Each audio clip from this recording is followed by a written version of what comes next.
Real estate tips.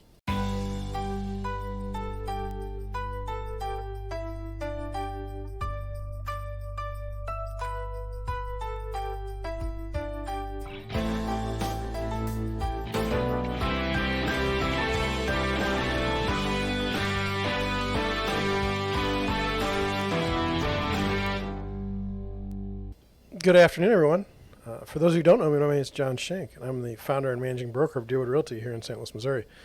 Today, we're going to go over one of my favorite things, and that's home buying, home selling, real estate tips in general. I found an article that ranked number one on Google, and wanted to just go over it and give you my professional opinion. Let's be honest, it's hard to write an article, and things change, so things can be dated, but I wanted to go over it. It's 36 or something tips, and what I want to do is go through all of them and get it done within a reasonable amount of time. So we're going to get started right away. Here we go. And I always do that. I always start in the wrong spot. But 37 of the most clever tips real estate agents have shared with us. So this was in 2020. Okay, so we're just going to get started. So it says on home finance and budgeting. Number one, your home loan could fall through if you open additional credit accounts while you're pre-approved for a mortgage. So that's true. I agree with that. We have often had times where a buyer is so excited they want to buy a furniture, they want to buy a car or something after they've put in an offer for a house, and they end up losing the house. And it's very sad, so don't do that. And it says also don't change jobs, number two, while in the mortgage process. Yes, ideally don't change jobs, but it happens. I had a guy lose his job and was able to get another job. He had a buyer, or he had an approval letter or an offer letter from the new employer, and that was enough to get him the house. But, don't change the jobs. That's true. Number three, if you're buying your first home, you probably don't have the budget for your dream home, but you can make it yours along the way and build equity in the process. Yes and no.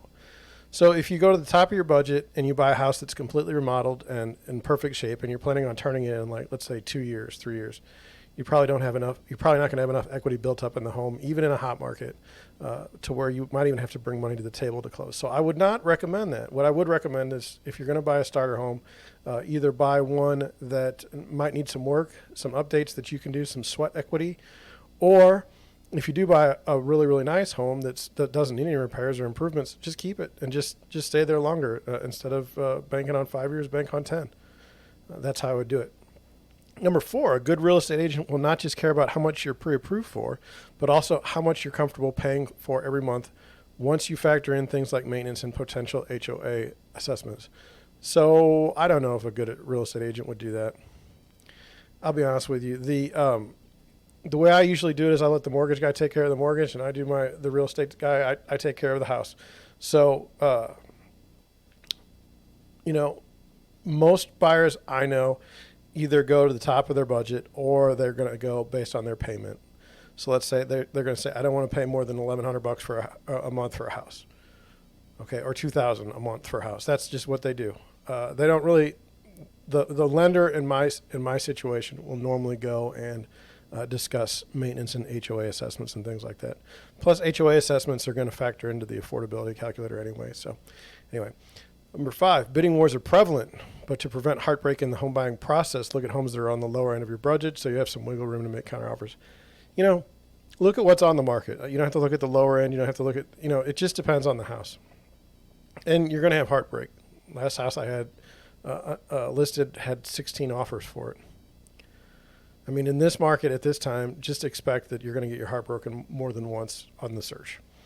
Number six, estimates have a margin of error. Your real estate agent should know the nuances of the neighborhood and be well-versed in looking at comps or comparable homes in the area to determine whether a home is priced correctly. Yes, this is true. I would never really take Zestimate from Zillow seriously. I would take comps and what I've seen in the neighborhoods. And so I can't imagine buying a house based on a Zestimate. But maybe some people do. I just would just be beyond me. Now, I do know that agents have a tough time with comps. And you're not going to know that when you're first meeting an agent. So I don't know what you do, to be honest. Better hope that your agent has some sort of skill. You definitely don't want to be overpaying for a house in a neighborhood, even though right now most people are. So it's the market. And it says, number seven, If you don't have great credit, work with a mortgage broker who might be able to find some alternatives to the conventional loans offered by banks. Yes and no. I would prefer that said something along the lines of start working with a mortgage broker early so that they can help you with your credit issues and repairs and hopefully get you into the home that you would like down the road. That's the way I would think about that. On first-time home buying, this is a new subject. Number 8, refrain from making much commentary about a home while you're touring it because homeowners could be eavesdropping via smart home technology or nanny cams. Absolutely. I tell all of my buyers anymore, we don't say a word if we think there's cameras, and even if we don't think there's cameras, we don't say a word. We definitely don't say we love the house and we'll pay way more than asking for the house. Wouldn't do that in a good market, wouldn't do that in a bad market. Number 9, talk to neighbors before buying. So I don't know what I say. There were 16 offers. I don't even remember the number on the last deal I did. You can talk to the neighbors all you want to, but the chances of you actually getting the house out of that group is not high. I wouldn't worry about it. And then what are you going to ask the neighbors? Are you going to say, hey, are the sellers slobs? And do you think the neighbors are going to tell you? And do you think they're going to tell the sellers? So that's probably not going to help you. Would you ask about crime? Well, crime is relative. So it's tough. It just depends on what you're going to say. So I don't know what to do with that one. Number 10, if a home meets 85% of the requirements you're looking for, make an offer. I think that's so subjective and so random. What I've seen is when I take a buyer through a house and we've gone through 20 houses, they'll say, this is the one I like, let's put in an offer.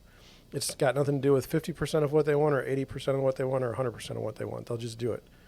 So I don't agree with that one. Number 11, keep a poker face when you're touring homes. If you seem too enthusiastic, you lose some of your negotiating power. Who are you negotiating with? If you're going through a house as a buyer with your buyer agent, you're not negotiating with your agent. What are you doing with a poker face? I mean, most of the time I can tell if somebody wants to make an offer on a home. So that's just what I've seen. I don't necessarily agree with that. So number 12, don't skip a home inspection. Ask for seller concessions to help compensate for inspection. Depending on the market. Right now, if you were to ask for a bunch of seller concessions, and it depends on the house, depends on how the seller's thinking, but they're not really going to be all of that excited about giving you concessions on a home. So you better know the market, and your agent better have some clue about what's going on. Number 13, when you're interviewing real estate agents to hire, you want an agent who doesn't shy away from hard conversations. It's been my experience that people tend to go with people on the buyer side. They tend to go with agents who they like, and that's what it is. I like this guy. I like this girl. They seem nice. It has nothing to do with hard conversations or anything in the future. It's a very emotional time to buy a house, and there's a lot of emotions involved that you have to manage. But again, when you're interviewing agents, you tend to just pick the person that you like. And you may say, well, that's terrible. What about professionals and all this stuff? I don't know. In the 10, 15 years I've been in the business, they pick who they like. And sometimes I'm not that person, so it has nothing to do with hard conversations. Number 14, take a look at the home's floors. They tell you a lot about how well the property's been cared for and its condition. Okay, so what if they remodeled everything before you walked in the house? What if there's a big crack in the basement? What if the ceilings are full of dirt and you never looked up because you're so busy looking at the floors? I think that's silly. You'll know if a house has been cared for, and you'll know if it hasn't. Number 15, don't get too overly attached to a listing because it can prevent you from making good business decisions. What about don't get overly attached to a listing because you might not get the house? I mean, and the idea that it's good making good business decisions. I mean, again, we've talked about the logic of buying a house and the pricing, very emotional, not a lot to do with making a good business decision. Number 16, real estate agents want you to have a pre-qualification letter that sets you apart from the looky-loos who aren't serious about home buying. I don't typically show houses with new buyers that don't have pre-qualification letters. It doesn't make any sense for me. I'm not a taxi service. I'm just a real estate agent trying to help people buy houses and help people sell houses. So the idea that you wouldn't be able to get a pre-qualification letter before we went looking at houses is a little suspect. It sounds like I'm going to be driving around a lot and not getting compensated for it, and I don't typically want to do that. Number 17, don't use the bathroom in an open house. Right. I wouldn't use the bathroom at any house. I would stop by a filling station, a gas station on my way between showings, most likely. Unless you have a severe emergency, I don't recommend using the bathroom at listings at all. Number 18, an escalation clause can help you win a bidding war without going over budget. Yes, it can. But an escalation clause can also cause you to go way over budget, especially if you've got some sort of weird cap that's $50,000 and $60,000 over the asking price. And I've seen it, and I'm sure you guys have seen it too if you've been out there looking at houses lately. In a sizzling hot market, a buyer's letter can appeal to sellers. Just don't mention the remodels you're chomping in the bit to do to improve the home. Yes, that's true. A buyer's letter will appeal to sellers. The last listing I had, they did a buyer's letter in the voice of their pet dog, and it was a beagle. It was so cute and so wonderful. In Missouri, they're frowning upon buyers. They call them buyers' love letters. They say that there's a chance that the sellers could be discriminating against people of color or different things like that. I don't advise my buyers to write buyer love letters, because if we go in there and say we love the house and everything's great, when we get to inspections and have to ask for things for repairs, the seller's just going to say, well, you just lied then. You really didn't like the house. It kind of hurts your negotiating position. This is my opinion. People are still going to do buyers' love letters. My own buyers have done them in the past, and I don't know. The controversy that's arisen is fairly new to me, and I wasn't aware of it until maybe last year. On design, number 20. While trendy, barred doors can pose some significant livability challenges. Yes, that's true. I don't know that they're trendy anymore. I think they're starting to go away. But whatever. If you want a barn door, get a barn door. Number 21, natural lighting is great in a bathroom and you should seek this out. But if there aren't any windows or a skylight, you should always add some lighting next to the vanity. Again, I mean, if you've got the house, then add some lighting. If you don't have the house, look for some lighting. It's not, the advice there is not that helpful. Number 22, floor to ceiling windows may be beautiful, but be prepared to pay for expensive, custom-made window coverings and special heat-protecting blinds. Yes, okay. Number 23, neutrals and calming colors are better in a bedroom than bold, bright colors, but you should really do what you like, because the paint color in your bedroom has no sway on the home selling price. When you go to list the house for sale, you should consider neutral colors if you want the most amount for the house. If you don't care and not worth your time to paint it, then don't worry about it. But while you're living in the home, live in the home. Do whatever you want to while you're there. You're the one that owns it. Number 24, updating the hardware in a bathroom can go a long way and doesn't require new plumbing.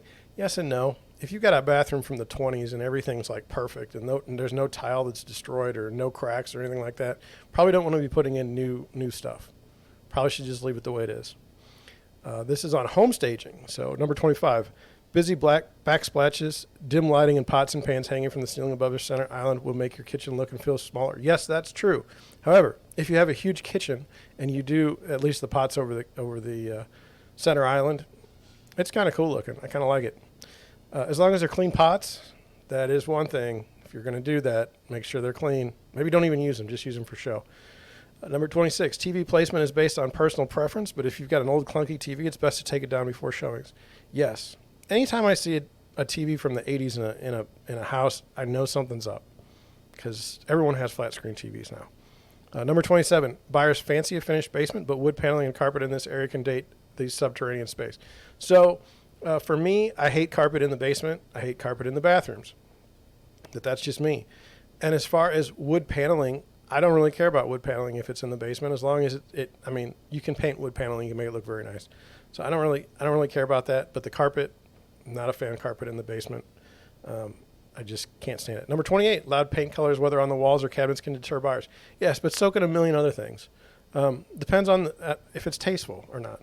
And again, if you're living in the house, make it as loud as you want. If you're selling the house, consider trying to set it up so that it looks good for buyers, new buyers.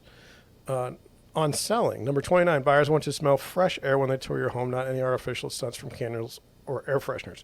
Yes, this is true. However, if your house stinks, smells like dead cat, it'd be best if you went ahead and used an air freshener. This is my opinion. Number 30, selling a home is an emotional process, but don't let your love for your home cause you price higher than the market dictates. Yes, this is true. But everyone has this bias that because they bought the home, this house is the most expensive, the most value, and the best.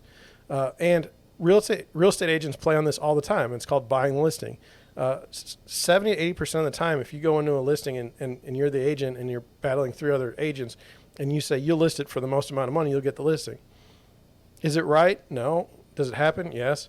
But it plays on this emotional process. It plays on that. And just be aware of it. Number 31, whether you've Whether you've got broken down appliances or have noticed water spots indicative of a leak, realtors want you to disclose any and all defects to them. Well, I don't care if you disclose it to me, but I'd like you to put it on the form. That's the seller's disclosure form.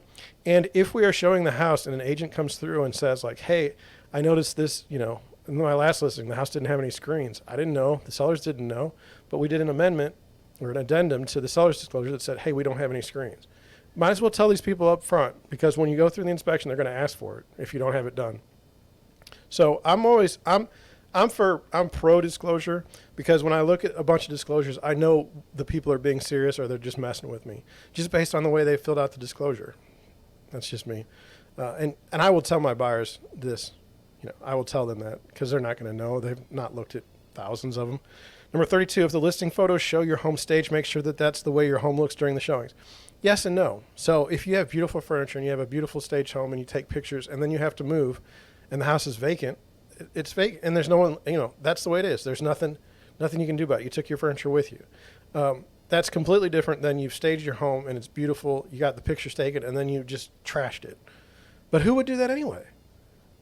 Number 33, despite how easy and fun it looks on TV, the fix and flip process is much more difficult in real life. Yes, this is true. And this is how we should negotiate and talk about the asking price that we're going to come to market with your home. If you're going to do like $60,000 worth of work, that's going to change the asking price to your home. It may seem obvious, but it must not be. And if you're not going to do any work to your home, we can't price it $60,000 more than what you want. It just doesn't work that way. So I always recommend pricing the home to what as little amount of work you can do as possible, because quite frankly, you want to spend your money somewhere else on a different house. Number 34, boxwood shrubs and border hedges are outdated when it comes to curb appeal. I don't really care. If a house has good landscaping, if the grass is cut, if it's clean, I don't care about boxwood and border hedges. I don't care. To me, it's not a big issue. If you don't like them, you can rip them out when you buy the house. Number 35, neutral and natural colors are the best colors to paint your house. It just depends. So are you painting brick? Because I hate when people paint brick, but people paint brick all the time and it looks nice. It's just a personal preference. And trends change over time. Neutral and natural can be very boring. How many people have homes built in the 90s or where they last painted in the 90s and they have khaki on their walls? Okay? No, I mean, it's just terrible now, but back then it was a great idea. So, when you're going to sell, worry about the paint colors. When you're going to sell, worry about your landscaping, but not too much, okay? It's not that big a deal. It just depends on each situation. It's hard to make a broad generalization about neutral and natural colors are the best to paint your house in 2021. The formula for number 36, the formula for great curb appeal includes a good pressure washing on the home siding, plus giving your front door a fresh paint job, putting out a welcome mat, and adding some flowers or plants. Yes, on the plants. I've never seen someone pressure wash the home siding, but I have seen somebody pressure wash the house. And giving your front door a fresh paint job, I don't know, does it need it? I mean, we go through these kinds of things when we're going to list a house. Number 37 and the last one, a storm door makes your home less inviting. It depends on if you like a storm door or not. That's what I would say. I have been in houses where the design requires a storm door and it looks nice. And I've been other places where it's terrible. So that's just a preference. It depends on where you live, regional. So that's the video for today. I'm running up against it on time. If you have any questions, comments, if you like this type of content, please consider subscribing. Deerwood Realty STL on YouTube. It's the Deerwood Realty and Friends podcast on Apple Podcast, Deezer, and Stitcher. And I hope you enjoyed this. If you have any questions, like I said, put in the comments below. I think I'll be able to answer them. And thank you for watching. Thank you for listening. And I will catch you on the next one.